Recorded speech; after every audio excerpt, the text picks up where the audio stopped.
All right. Hi, everybody. Excited to have you here for another Gust 101 education session. We've been getting a bunch of flack internally and externally for not actually talking about what we do on these webinars. So briefly, I'm going to start and talk to you a little bit about some of Gust's new offerings, mainly mission control. We do a whole bunch of high-level education, and we've recently launched Mission Control, which is a founder-facing support network that is designed to actually dive into some of these topics in depth, support you through all the nuts and bolts as you're getting started with your startup, up through that first big financing. The way we're thinking about it as kind of a fractional co-founder for your company. So what we do is offer expert early stage support without you having to go and find an expensive lawyer.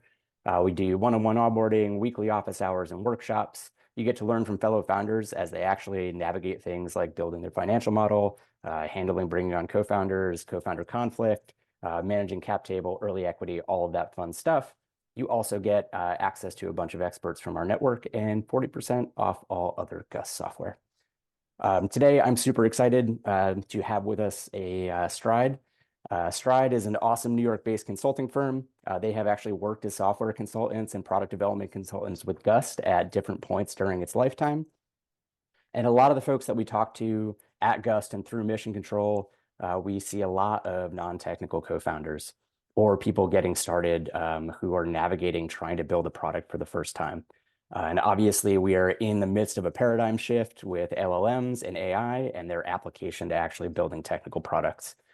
So we get a lot of questions about the application of that, and super excited today to have Stride, who's kind of on the forefront of exploring this and how useful it can be for early stage founders to quickly develop products and MVPs and proof of concepts to kind of talk us through what the state of the art is and showcase their emerging solutions. We have with us today Debbie Madden, who founded Stride. We also have Dan and Michael here today, who are spearheading Stride's move into AI and how it applies to early stage software development. As always, we will record this. We will send it out after the fact. You will all ask in chat anyway, but now you know. And with that, I will hand it over to the folks from Stride. Dan, Michael, take it away. Awesome. Thanks so much. We're gonna show off our fun deck here. Awesome. So super excited to be here. Thank you so much, Peter. Thanks for coming. Um, one of the first engagements that I worked on at Stride was helping to support the team over at Gust in a small way, in a fractional way. We had a bunch of folks over there, but fun memories. So great to be back, and thanks for having us. Um, we are here today. We're going to talk quite a bit about generative AI. But yeah, if you just go back for a second, I'll introduce us so you know who you're talking to. The fellow on the left, Dan Mason. Dan is my partner in crime. He's our head of the AI practice, uh, product, technology, thought leadership, all that great stuff. Um, Great partner to have. And he's going to show you some real fun demos later in terms of what is kind of the bleeding edge and what's about to be possible in terms of automation and product development. My name is Michael Carlson. I'm a partner at Stride. I lead our Stride Labs, which is our endeavor to sort of out innovate ourselves. But we'll talk a little bit more about that in a second. So why are we here today? We want to give you a brief understanding of how generative AI tools can fundamentally change the software development lifecycle for companies, big, large, small, solo, hundreds of thousands of people. It's a tidal wave and it's coming, and we're going to give you sort of a general primer into where we see it today and tomorrow. And then we'll talk about some steps in how you can bring and leverage these tools in order to come into your system. So the first thing that we're going to do is we'll talk a little bit about kind of the status quo at the moment, which is GitHub Copilot. Then we'll go beyond Copilot to talk about this idea of being able to put multiple generative AI agents and pit them together in teams in order to solve complex problems without you having to do anything, right? This sort of increasing autonomy of product development. Then we'll go into predictions, which is always fun. Got some takes, and we'll jump into Q&A, which we should have ample time for. So think about those questions make sure you have them ready. First, we had a nice, happy introduction from Peter, but to reiterate, we're a software development shop. We started in New York. We're in 15 cities across the country. Um, we've got some nice awards. People love to work here, and we've worked with companies that you're familiar with. So let's get some logos on the next slide. Companies that you know, we've helped build their front ends, we've helped build their back ends, their data pipelines. We've kind of been there, throughout that scaling life cycle with them. Sometimes as early as Series A, a little bit earlier than that, all the way up through exits, through those harrowing scaling times where it just seems like there's so much to do and so much to build and not enough time. That's what we've been doing for the past 10 years or so. But the world is changing, so we're changing as well. And so we've been doing a lot of investigation, experimentation, a lot of learning and R&D in the generative AI space. We've got some great thought leadership up on the website. You can use the QR code here. My favorite thing that we do is Dan, who's going to talk in a little bit, has a weekly, like sort of this week in Gen AI. Follow him on LinkedIn. It's a great follow. Hot takes. He sort of breaks down an interesting article and his take each week. It's a definite follow. We've also got, you'll see some demonstrations later. We've got on our website, we've got a web page that talks about or shows some additional demonstrations of us using generative AI in order to deliver common software tasks in just really blitzing exceptional speed. But we're not just thought leaders. I like to say we're thought doers as well. We've been in this space building and shipping stuff since last summer, which is about as early as you can get in terms of building sort of production systems in generative AI. Started building custom LLMs for some of our security conscious customers and folks who are leveraging, who are just kind of trying to figure out what can this do for me. So we did a lot of proof of concepts. We've created Microsoft Teams bots that sit there and provide advice or technical guidance while you're on a phone call. We've created LLMs that crunch just massive amounts of data to get to the right people at the right time, generate reports, automate flows. The thing that you'll see later today is the second piece here is a Stride Conductor. This is our own internal tooling, which we have built in order to create code from words, right? So take requirements and bring it into production code. Talk a little bit about that. And we've been building this stuff at production scale. So we've gone everywhere from, hey, let's spike on some ideas for how generative AI might fit inside of your system, to here now it's servicing all of your customers. So everywhere kind of in between.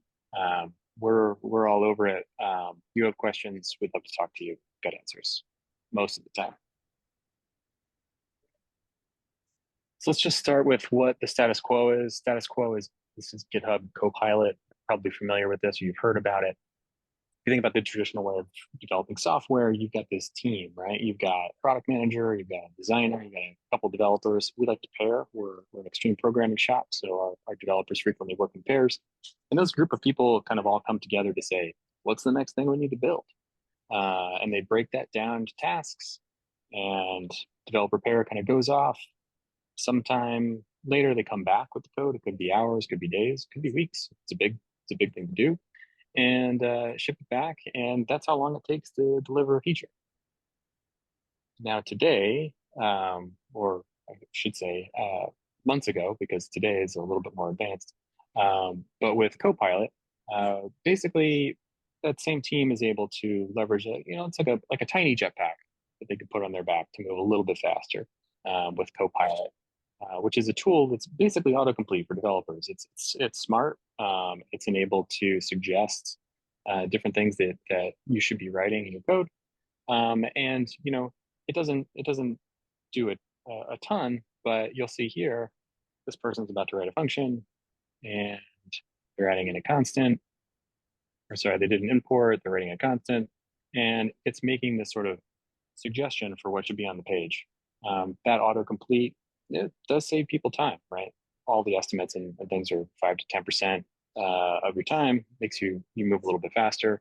It's got some real strengths. It helps keep people in a flow state. This has been measured scientifically, so that's great. Flow state is when you're able to sort of just continuously work on something and you really feel like kind of running downhill and you're doing great.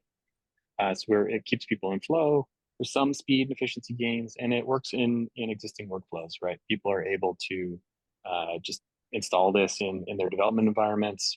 It fits nice and easy into what they're doing, but it doesn't go very far, right? The gains are marginal, and in fact, it sort of decreases in its usefulness as a developer becomes more and more advanced. So the people who've got that muscle memory to really think through, okay, I need to add this thing. I've done it, X thousand times. It just kind of happens at the speed of thought. Throughput's also tied to the number of pilots, right? The number of people. If it's a co-pilot, you got to have a pilot, and if you can only distribute as many co-pilots as you have pilots. So however many people on your team, that's however many co-pilots you can have. So it only works. It only works while others are working with them. It also doesn't do much for interdisciplinary teams, right? It doesn't help that feedback loop or collaboration between design, engineering, product. It just kind of sits there inside of the development cycle. Um, so helpful tool, incremental advancement, great stuff, but there's something more that's coming, and it's something that we've been working on, and I think Dan is gonna take it away here and show you what the world looks like when you take generative AI agents and you put them together in order to solve product development tasks. Thank you, Michael. I'm about to show you a demo. I just want to give you a sense, before we get there, of what this is and how to think about sort of the model that we think is an improvement on Copilot, right? So the first bit here is we've created a very basic app. This appears in all the demos that we have on our website as well. We actually want to keep this very basic, in part just to enable you to superimpose your own use cases on top of it, right? This will work on virtually any code base, and it really just requires understanding the context of both the code and what you're trying to do. And so we think one of the best examples of that is to take a basic application and apply to it a non-technical user story, right? And I've got an example of that on the right. I'm going to show you a couple slightly different twists on this. But if what we're trying to do is really accelerate our workflows, the idea of being able to take non-technical requirements in and get working code out without a lot of intercession on the developer side, we think that's one of the things that can actually really decouple kind of this Copilot pilot dependency. So let me show you what this looks like. I'm going to get out of this full screen right now, and I'll jump over here. So here's a working version of this application that I've got locally. I've actually got a couple different ones you'll see here. And again, this is a very, very basic to-do list app with missing features, right? So in this case, I can add to-dos, but can't do anything else. I can't delete them. I can't reorder them. I can't change dates. And there's a million other things that I might want to do here. And so what I'd like to do is show you how to use a team of LLM agents to do this, right? And so I'm going to jump over into a code environment. Pardon me one second while I find the right one. And I'll blow this up. So for those of you who are not coders, please don't let your eyes glaze over too much. I'll try to be high level. But really what this is an environment where I've got the code over here, right? So I'm working inside an environment where I have access to the code, right? And what I've got, on the right side here is a Python script, and we're actually wrapping this up in our own framework that we call Conductor. But I've got the Python script here just so I can walk you through the logic of it. And so the basic pieces here are that I am going to take this code and apply a small team of prompt engineered LLMs to actually execute changes to it, right? This is how it's different from Copilot, where Copilot requires you as the human to actually greenlight all the changes, to request the changes. In this case, we're actually giving the agents the power to make the changes themselves. Okay, and so here's how that works. So I've got up here, and I'm skipping around, so please don't feel like you need to read the whole thing. I've got my coder agent as, sort of a prompt engineered personality. The things to notice about this that are kind of different from what you might be used to is that we're telling this guy that his job is to update an existing code base, right? Usually you've got you are a 100x coder and you're amazing at writing code. But in this case, we're saying, hey, your job is to actually write code inside this framework, right? You are going to update this code base to add new features, right? We are then trying to do a bunch of boxing in, right? We're saying, hey, I really don't want you to speak English. Don't explain yourself. just write the code, right? Respond in shell scripts. That's one way to do that. Don't mess with the structure, right? Don't change my styles, right? Like this application is, structured the way that I want it to, but I do want these changes. And then I want to be able to, ultimately document them, test them, make them happen. And I also tell it what I'm operating on. So I've got this to-do list app here. The second bit is what we call a RAG. So for those of you who are not super familiar with LLMs, RAG stands for Retrieval Augmented Generation. And the idea is that you're providing context of whatever the problem is that you're trying to solve, or sort of whatever the surroundings of that problem are. You're providing context into an LLM's window, right? You're basically putting it in as a pretext to your question. And in our case, the context we want to add is the actual code, right? So here I've got the actual code that I'm putting into this database. I'm also giving it the packaging, for anybody who's curious about, this is a Node app, so we can, add different libraries from the internet. And I'm going to put all this stuff into the context as it's needed, right? I have an agent doing this. So an agent whose job literally is to speak about the existing code. Okay, and then I've got this third guy who's a debugger. This guy may or may not get involved, right? But in this case, you're responsible for debugging error messages that are coming from this process, right? If there's a problem, suggest how to fix it. Just as you use Copilot to fix your own bugs in your own code today, the agents can do that themselves, right? And then I'm skipping these more complicated guys for the moment. I've got this executor agent, right? So your job is just to run the script to make the change. And then if something goes wrong, you tell the debugger about it, who goes back to the coder, and the loop starts again. So the power here is just that this is a very, very simple set of instructions, right? You've probably seen prompt engineering that is, pages and pages and pages and super complicated, right? These are very simple prompts. But because we're giving the code as context and because we're allowing these guys to communicate, right? We're actually putting them in a group chat. That really changes the nature of the interaction. It makes a lot of things that would be very hard to pull off alone possible in a group. So now I want to show you what the task is here. So I've got this task, selected for right now. I want to add the ability to delete to-do items, a little different than the one that I showed in the slide. The reason I picked this one is because this is explicitly not technical, right? I am not saying anything about how to do this. I am not saying where the code is. I'm not saying, exactly how to solve the problem, right? I'm giving access to the code and making this non-technical request. So down here, I'm just going to move my windows around a little bit. I'll go ahead and run this script. This is going to take a few seconds. There's a little bit of back and forth with GPT-4, but fundamentally, I'm putting the code in, I'm putting my request with it, and then I'm using the agents and allowing the agents to collaborate to make an actual solve to this problem.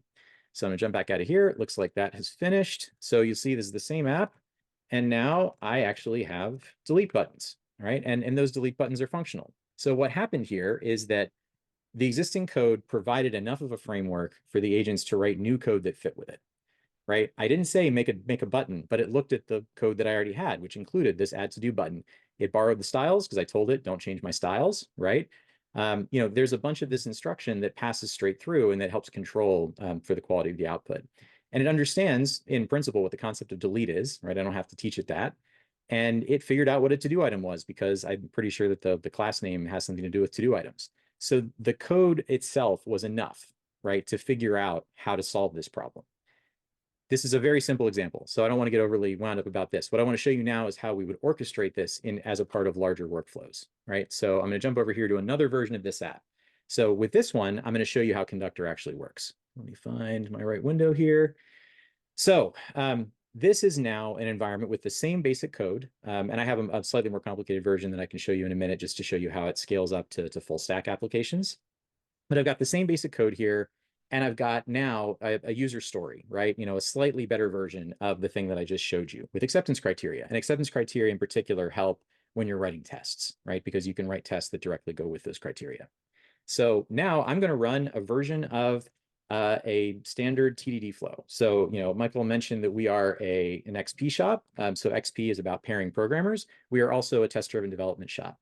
And that flow involves writing tests, failing the tests. So I'll go ahead and say, write the test based on this task. You'll see the test modifying over here in just a second. You write the test, you fail the test. You write the code, you pass the test. And then at that point, you have enough material typically to go and determine whether the code that I've written in the tests are sufficient and, actually accomplish the task I want. And then it can go into my normal, commit, merge, CI/CD workflows. So what I'm going to do first is prove to you that these tests are there, but that they fail. Okay, so I got 2 new tests to go with these acceptance criteria. Those tests have failed. And that's right, because I didn't write the code yet, right? There's no delete button. So in this case, I am going to now write the code to go with these tests. All right, so that code is going to, again, be based on the same task. When that code comes through, I will show you over here. This was a slightly different instruction, so I did get a different result, right? I did not specifically say, make sure your styles don't change, whatever it is. So it decided that a cute red delete button was a better idea. Cool, whatever, right? That delete button still works, right? I still got what I wanted. And now if I go back over here and I run the tests, I am going to see that these tests, which previously failed, now pass, right?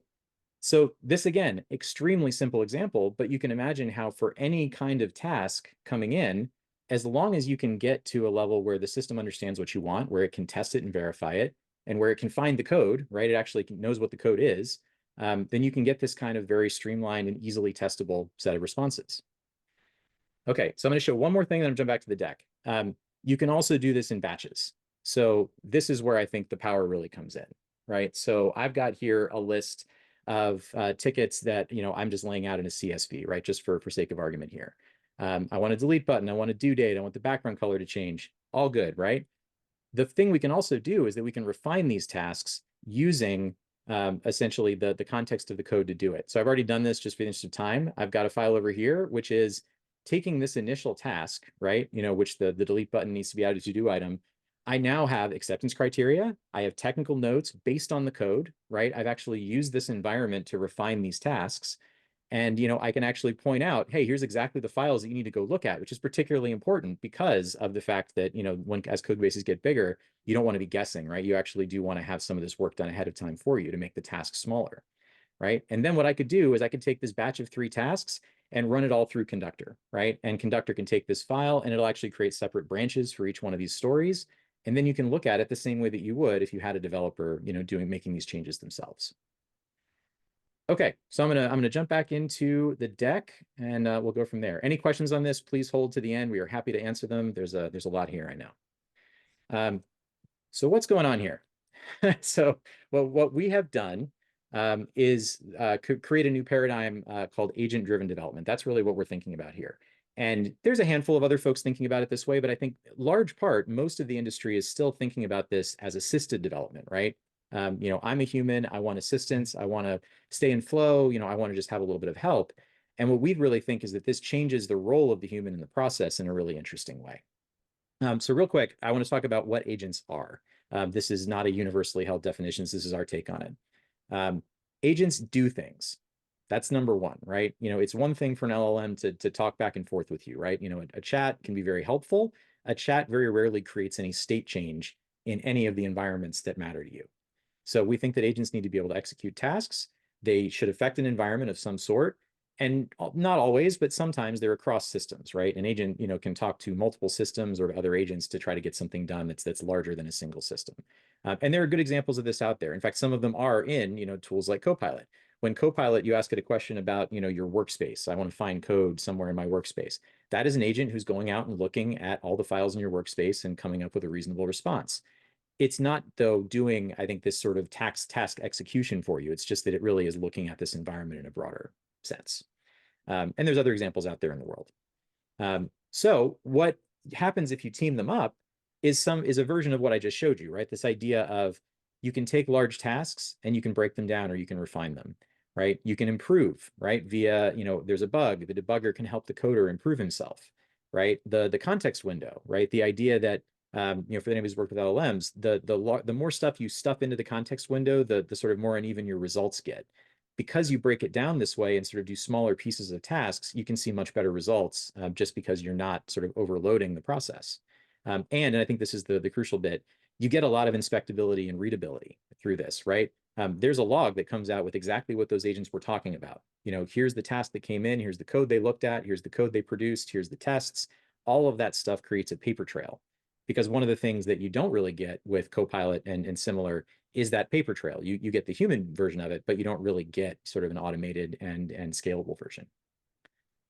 Okay, so I think we already covered sort of a piece of this, but I do want to just reiterate this conversation, right, is really only remarkable in the sense that it makes the prompting smaller and easier. It makes it easier for you to get, very sharp, very clean versions of the prompts for each of these personalities.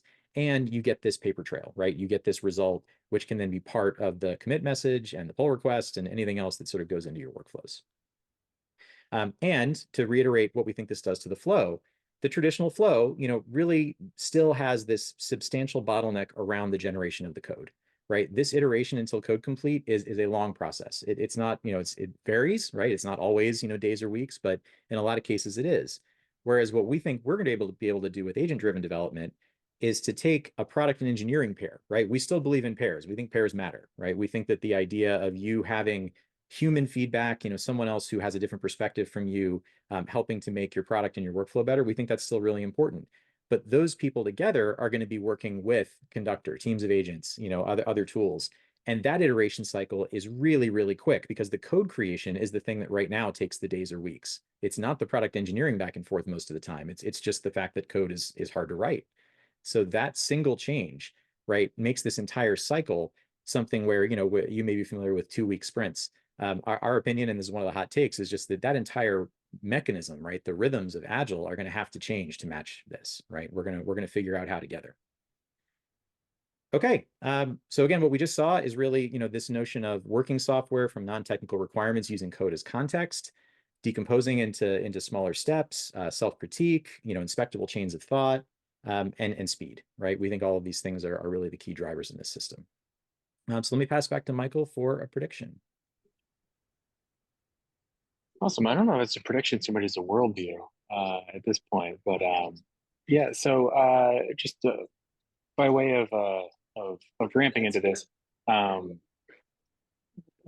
couple of years ago, I was building autonomous factories for creating clothing, right? So knitting factories and direct to garment print facilities, and we had all these systems that were increasingly automated. And the way that we always thought about automation was the way that the car people do, right? You get these sort of different zones of automation, and it gets more and more complex over time, right? The first automation that everybody has is cruise control, right? Or probably every car has cruise control now, right? And it's you're able to set a speed and it goes a certain speed, and the car always goes a certain speed unless you intervene and you make a change. Next up, you've got sort of in-lane assistance, right? Where it's got additional guardrails now, right? It's telling you, wake up, pay attention, you're about to swerve out of your lane. Now you've got things like these sort of like eye view systems, right? Where if you were about to hit something, the car automatically stops, right? These sorts of things. And at some point, right, you'll be totally hands-free in a car, but you'll still want to be able to hold on to the wheel when you need to. And you'll absolutely have to drive yourself from the off-ramp to home. And then at some point, you'll get all the way to the place where you're going ahead and you're just stepping in the car, you're turning around, you're playing Scrabble or a video game or whatever with someone in your family, and the car is taking where to go. Those same types of concepts are what's about to happen inside of software development, right? We've got, right now, we're at this sort of level 0 manual, or sort of, I guess, really more 9 months ago, we were at this manual software development process, right? There was no assistance. You sort of did your development, and that was it. Copilot came around, and you're sort of in this level 1 zone where you've had some assistance, and it's able to help predict things that are happening. Then you start to get to these semi-autonomous systems, right? I feed something directly into an agent, it goes and it does some thinking, and it brings some things back, right? This is like you working individually with ChatGPT or with some code generation assistants that are one-to-one, right? You're getting some levels of automation. Level 3 and level 4, where you have ideas of, I'm just giving a task and it's figuring out how to do this task. It's interoperating and working together. So I'm doing the things like you saw before, and giving a user story into multiple agents. Those agents are working on breaking that down, delivering it, checking on each other, and just delivering a final result together. Level 3 automation. Level 4 automation is that story failed, but it self-healed. It figured out how to heal this whole thing.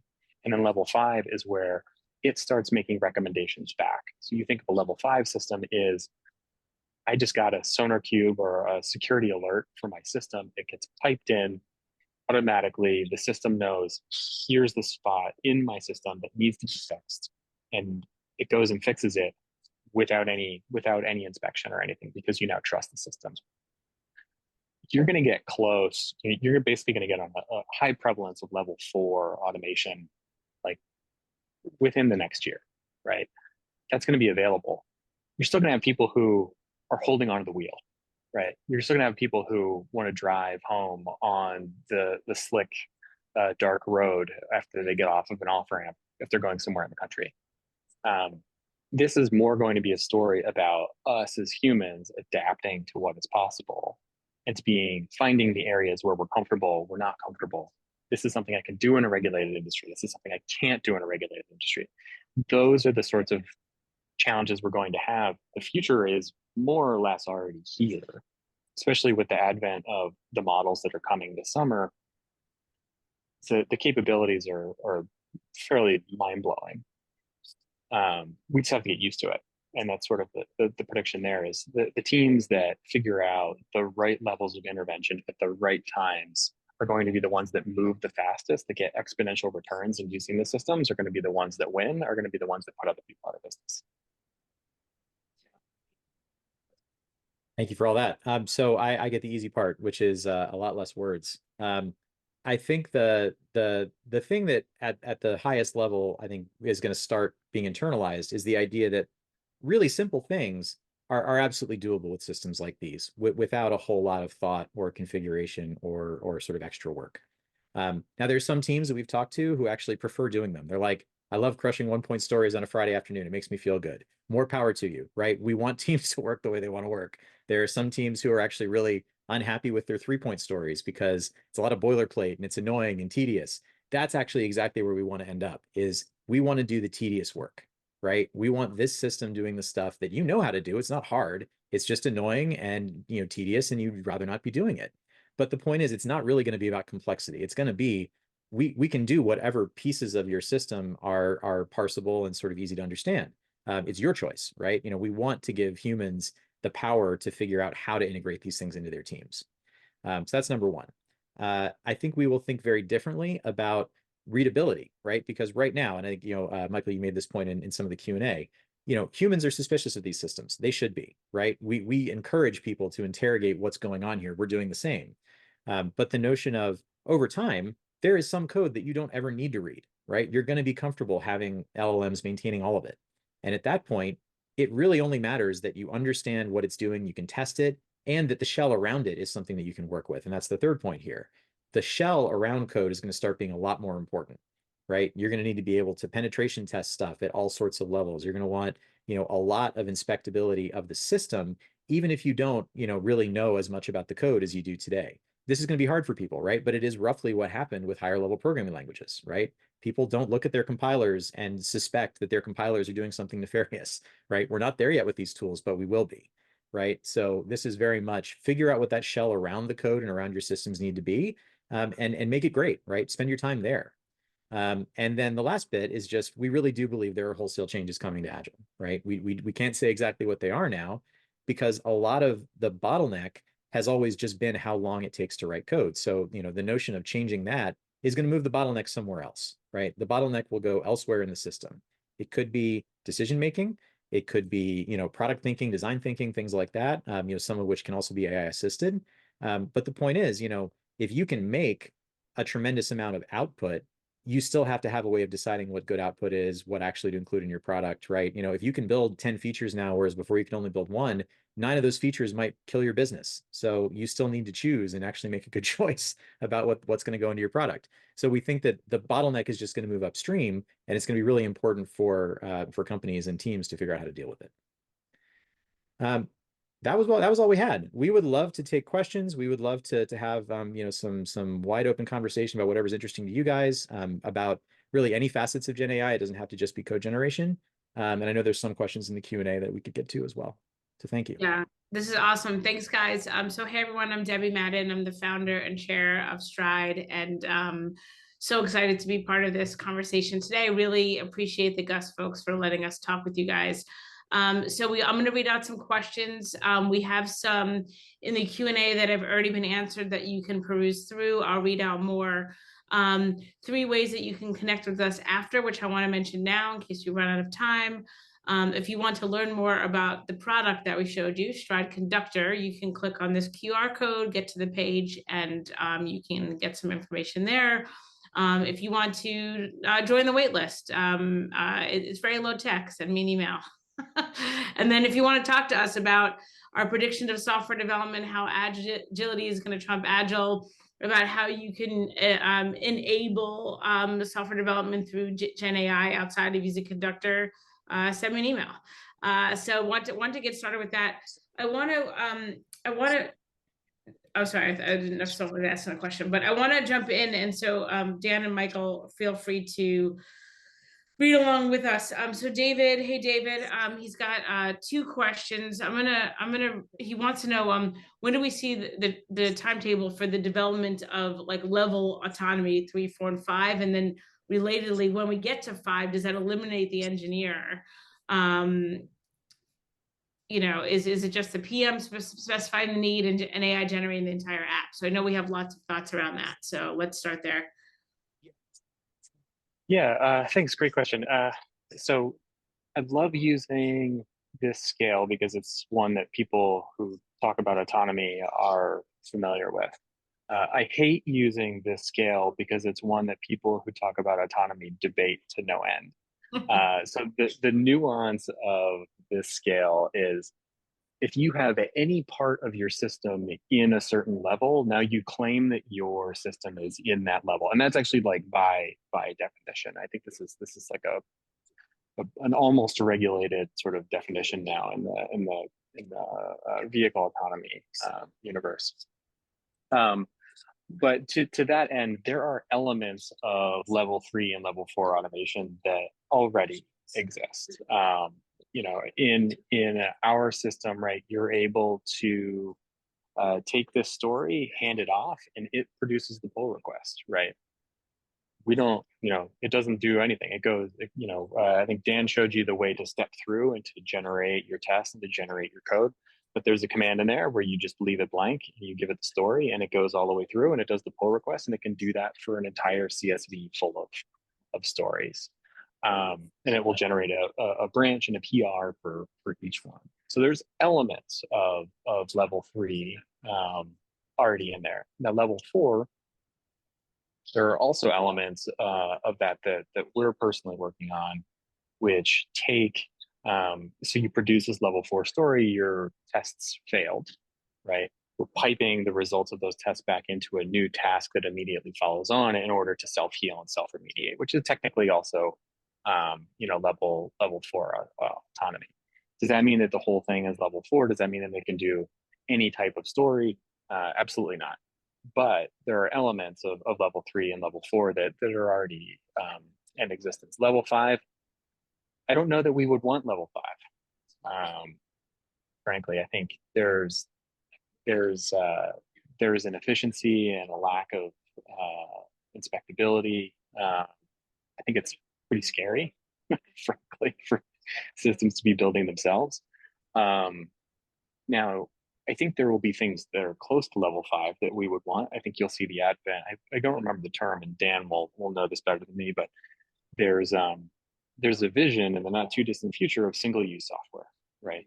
I need something to parse this file for me, or I need to create a very unique type of calendar where you're basically using it once for people to collaborate on.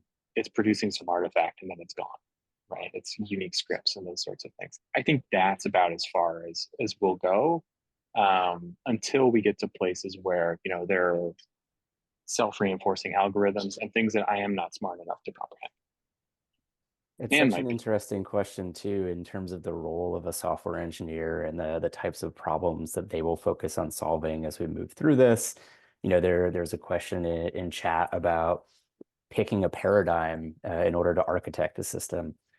You know, evented programming versus making an API call versus a webhook, and there's all these interesting, and I can see how this will escalate to even subsume those. but the process by which it goes through, and I'm assuming you all have run into this as well, looking at this on existing code bases versus greenfield code bases. As a code base evolves through a tool like this, there are going to be differences in that structure that accommodate the continued use of the tool. And there's a whole evolution that's going to take place underneath this stuff that is going to be really interesting to watch. Yeah, one of the things we're really interested in is patterns, right? We want to leverage this pattern, or I want to see if I can apply this pattern across my entire code base, which is something before, if you wanted to see the impact to performance or to something else, right? It's like a big bet, right? It's like you have to like invest a serious amount of time to see like, is this actually going to work out? And you might do it, and you might have wasted 4 to 6 months like enforcing something in order to see if you're going to get that performance gain that was really going to hit your bottom line. You're not so far from being able to say like, hey, eradicate this pattern by replacing it with this one. And I think similarly, like Vikash, like I think that perspective of this system has grown organically in this way. Like I think you're going to have agents that are going to say, we should really think about, switching the approach here. This is getting big enough that it should be in microservices. Do you want the easy button for me to like suggest what that looks like, to create a proposal for you to be able to review and give feedback to that proposal, and then hit the button and have it done? Now I think the other part here too, and I'm sorry, I'm talking quite a lot. But the other thing that's interesting in here, and I think Peter, this dovetails with what you're saying and David's question too, is it was eye-opening for me working with these autonomous factories, because the first time I'd worked with hardware, right? First time I worked with hardware engineers, and software engineers have been delivering sort of lower level problems, right? Like small bits of code, small features, these sorts of things, in ways that hardware engineers have not done for decades, right? They have, hey, here is this big system or this big component that does this thing, and they're thinking about how do I interlock these systems? How do I create this new piece of hardware? But I'm leveraging these component parts in ways that are a level of abstraction kind of above what software engineers have been doing. And I think that's sort of like that's a great lens for us to think about in terms of developing software. It's much more puppet master than puppet, right? You're going to be thinking much more around like, hey, like let's think about this pattern. Let's do this thing. Let's approach it from this perspective. Give me 3 options, right? In order to see what the best implementation path is. Yeah. Vikash, going back to your question. So, Michael, I want to, yeah, I know we do have a few more questions. So I want to, 2 of them are related. So Jonathan has asked, and this is kind of drilling into an example of a pattern, if you will, but does Stride take the team's style guides into consideration, ensuring that the code is created is human readable? And then David, relatedly, I think, how does UI, UX play into this? But, you talked about patterns, but specifically like, visual ones, style guides and UX. What's your take on that? Yeah, I'll jump in on both of those. So the style guide question, and I mean, I think this actually also speaks to Vikash's question about, architecture best practices, right? In general, what we want is to provide the code as the ultimate context, because that's what you're actually working on.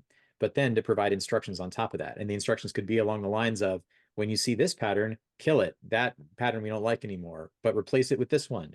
Or, in general, here's how we like to do things. It's very similar to what you would do when you're onboarding a new developer, right? You have to teach people how to do this stuff.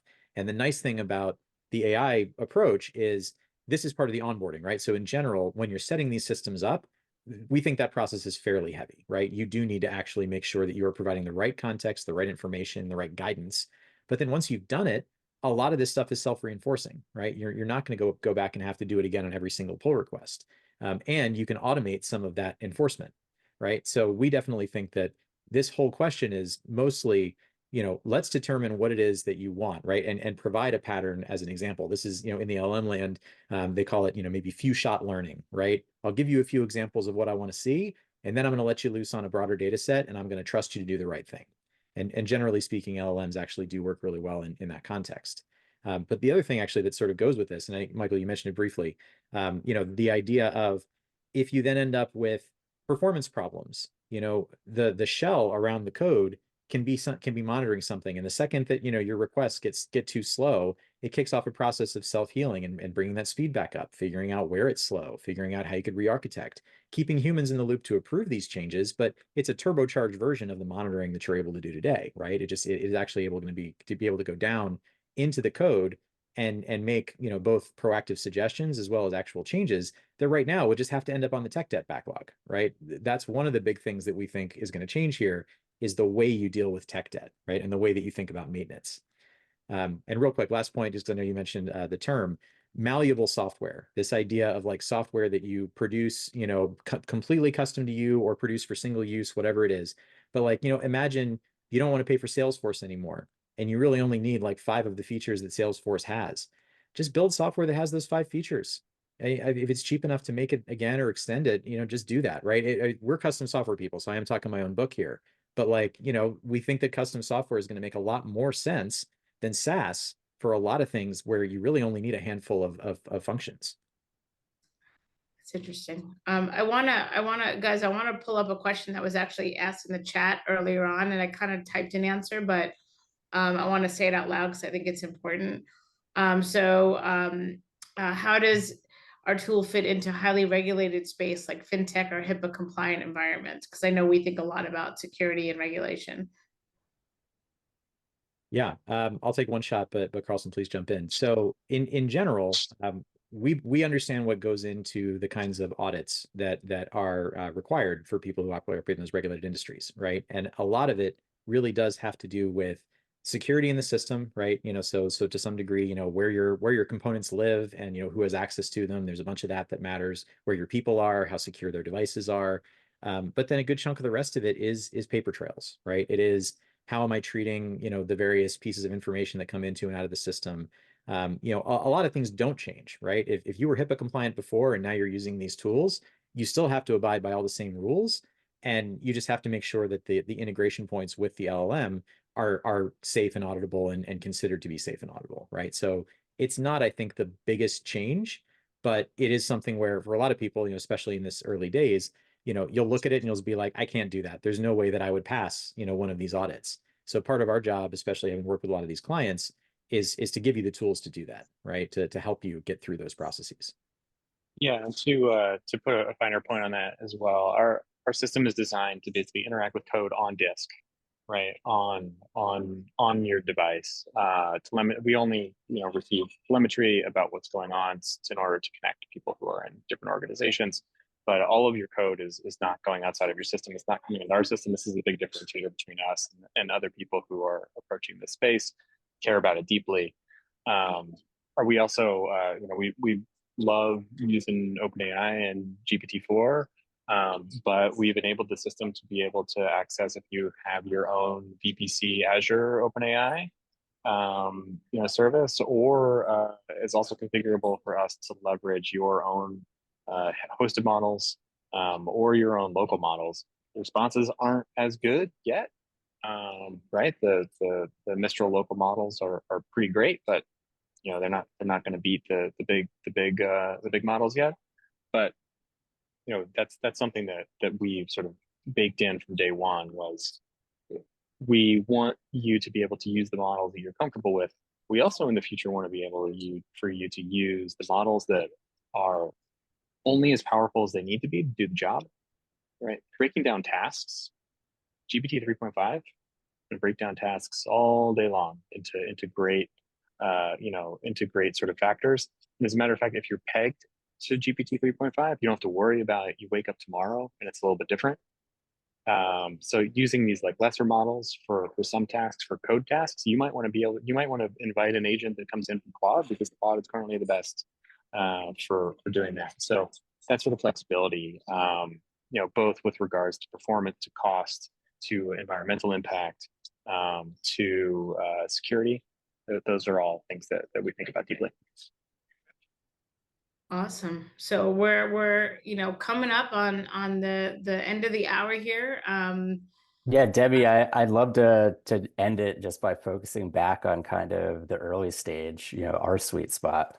How do you all see this affecting the early days of a startup in two ways? One, the necessity for a technical co-founder, and two, the ability of startups to access product development resources like Stride that were typically only available post Series A, post Series B. How do you see the early stages of product development changing? So I want to use this is a prediction that we did not put down, but is something that, and I don't know if I believe as much as I did a month ago, but my past prediction was Figma is the new low code, right? If you're able to create a design,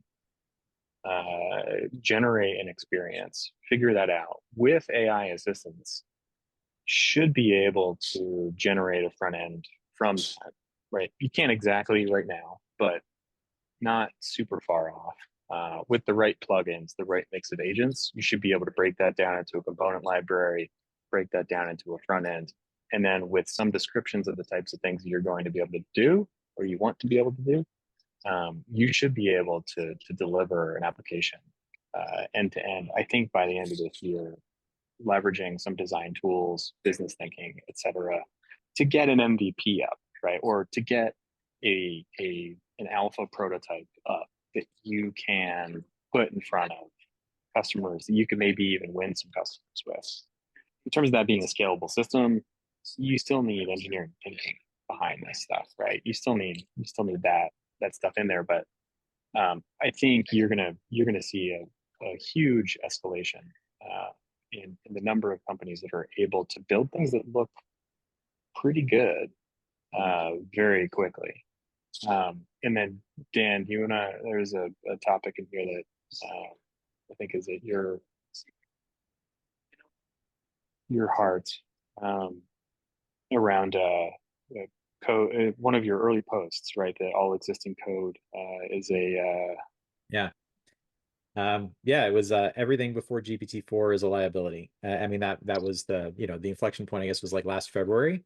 And I think the idea there is just that if writing code is expensive, maintaining code is arguably more expensive, and the delay that you incur in the process of either is the most expensive thing, right? The delay in actually figuring out what your business results are.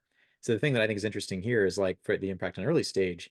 I was at Time Inc. for a while, and I worked with the folks on the lifestyle side, very resource constrained. They really couldn't, build much of anything. They had a very small team, but they had a zillion ideas, and they were the absolute like best people I ever saw at putting up a completely fake product description with a wait list. Like completely fake, right? Because all they wanted to do was validate, is this the thing that I should build? Because I can't afford to build something that's not going to work, That's not right. right? Yeah. Yeah. And so like I love that idea. And I think in general, I think that applies to all of these things. The difference is you used to have to make bigger bets on this is the one thing that is going to work, right? Because if I'm wrong, I've blown my runway. Whereas now I think you can afford to spread it out. It puts a lot more of the onus on you to experiment well and to experiment, in a way that you can actually measure and that gives you real results. And most teams are not good at this. They're just not. So like Okay. a big chunk of what we think we're going to be doing is teaching people to do this to make their coding process faster, and then flipping over the fence and teaching them to make better decisions and to run better experiments. Like we think those two go hand in hand. Love it. Yeah, and David had just asked one more question around, what, is Stride Conductor a licensable tool? And, absolutely, we are building the tool so that it is sophisticated and licensable so that teams get it set up in their context, in their environment, plugging into all of their existing ecosystems and then using it on a license basis. And so with that, yeah, this has been great. We're right up around time, a few minutes early. Peter, anything else that we can add to this amazing hour? No, thank you all for being here. It's really exciting to see what's on the cusp of possible and what's already possible, and how that's going to affect people's ability to try new things and start businesses and scale businesses, and heal businesses. It's all super exciting. Really appreciate all being here. Thank you to everybody who attended. We will send a follow-up with the recording information about Stride and some more info about mission control. And we hope to see you all again soon. Thanks all.